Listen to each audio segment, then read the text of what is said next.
On winter nights in St. Petersburg, when ice wrapped around the palace columns like silver bracelets, ballet music would sound from the Mariinsky Hall like a soft groan rising from earth to heaven.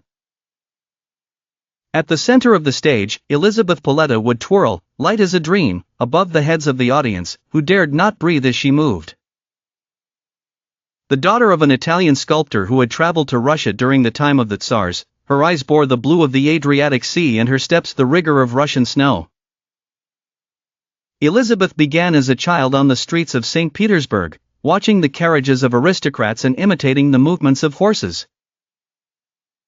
At 9, a French ballet teacher discovered her and said, "This is not a girl, she is a string stretched between earth and heaven." She grew up in the imperial ballet schools, training until her feet peeled, but she never doubted. She believed that pain was the price of beauty. On a spring evening in 1898, Emperor Nicholas II attended a private performance at the theater.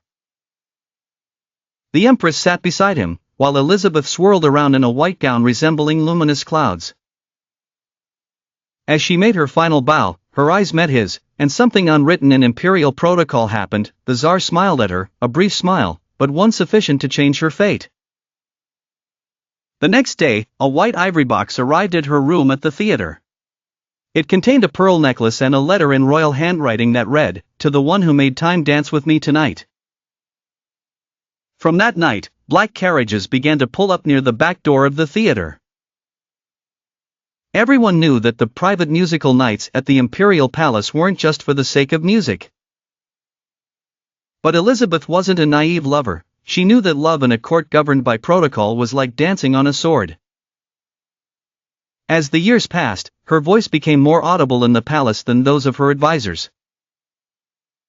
In 1905, when the First Revolution broke out, it was said that the Tsar ordered the shooting only after a night spent alone in his suite, looking at a silk scarf Elizabeth had left on his pillow.